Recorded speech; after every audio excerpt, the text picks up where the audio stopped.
through your research, I'm sorry, Richard, that I jumped to. I'm so, it's just my brain. So, but Ole, through your massive research, of course, you identified certain organizations, institutions, individuals who together or separately really run the New World Order. So coming back to the notion of being aware or not being aware, I'm very interested in your views actually on how you see Indonesia in this New World Order, whether Indonesia is just a piece of a unit which actually not aware whether it's the system itself or the actors in Indonesia, or actually there may be some actors who may be aware and involved in this big structure of the New World Order. So that's my question that I've been keeping for you for a while. Well, thank you for that one. Yeah. What a question. You can answer that, Ole? Well, I can try. I can say this, and I feel a little ashamed. I know very little about Indonesia. I know that I love Bali. That I know deep in my heart. I'm super grateful to be here. I don't know a lot about Indonesia as such. It used to be a country way, way on the other side of the world, so far away. And I've never put an effort into understanding this part because I've been so busy with other. So if we take it to the level you are asking about, because it is, in the beginning, I was looking at top political assassinations, these type of things. I had no idea that they were connected. Many of them are connected. I had no idea that there was these forces. I didn't know about the Bilderberg Group. I didn't know about the Illuminati. I didn't know about New World Order. I had zero idea. And so I've been sort of like stumbling into a minefield almost, really. My naivety have saved my life many times because I haven't known what I got myself involved in, but then over the years, the more I learned, the more I started to see that things are actually connected behind the scenes, that we are seeing almost like a theater play being performed in front of our eyes through media and through all kinds of things, but that the real power is somewhere behind them. Somebody is pulling the strings behind them. And over the years, it's like I've got into a helicopter, and this helicopter has gone higher and higher and higher and higher. And that's when I started to see how these things were connected in a much more detailed way. And through certain organizations like the Bilderberg Group, the Trilateral Commission, the Council on Foreign Relationship, the Club of Rome, the Committee of 300, these type of things. And then behind or involved is also a lot of Freemasonry and Illuminati and satanic cults. And I mean, oh my God. And then you have, as their tools, their different organizations that are presented to us as something beautiful, that is fantastic, like the European Union, like the United Nations, like NATO. I'm sorry to say this about maybe you think that NATO and these organizations are wonderful.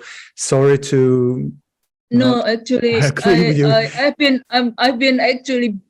actually listening to similar views that you've just mentioned from my husband for many years. So yes, it's not about views in my point of view. It's me finding out that they are telling you one thing and then they're doing something completely different.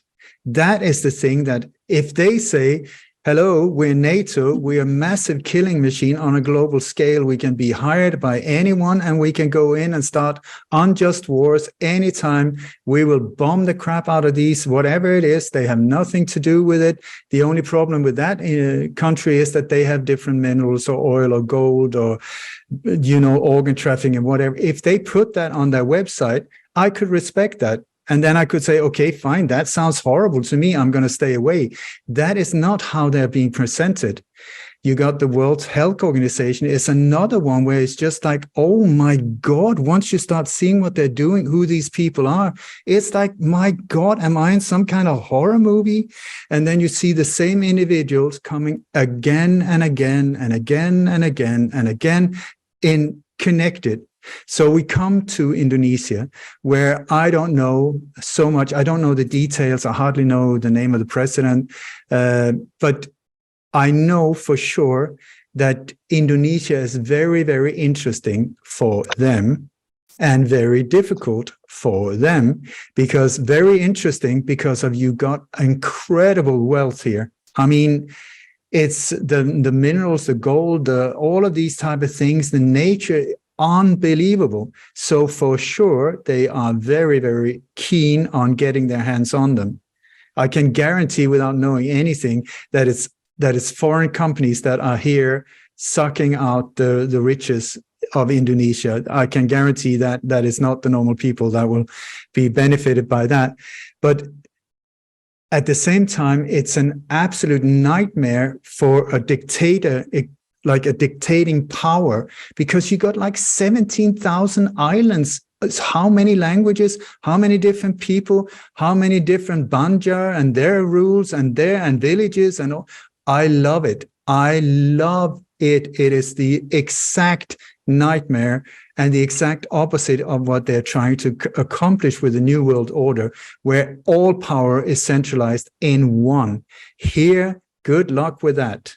I say good luck with that. And I loved it through lockdown here, where it was like, in Spain, we had roadblocks that was for real. I mean, they were really scary. We had military, we had helicopters, we had all of that. It was like a military situation, and doing what I do, not comfortable being me, because these type of individuals are very often picked up early on.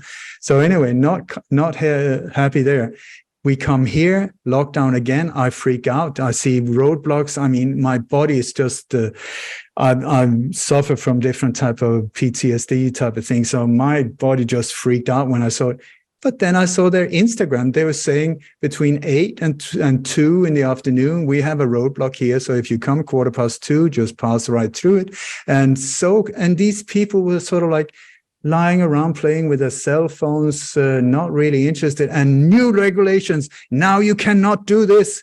3 days later, nobody remembered. It was like, there was something we were not allowed to do. I don't remember, and so I love it. You go to like Scandinavian countries, a rule, the law is the law. It is like this. It's so square. It's so locked in.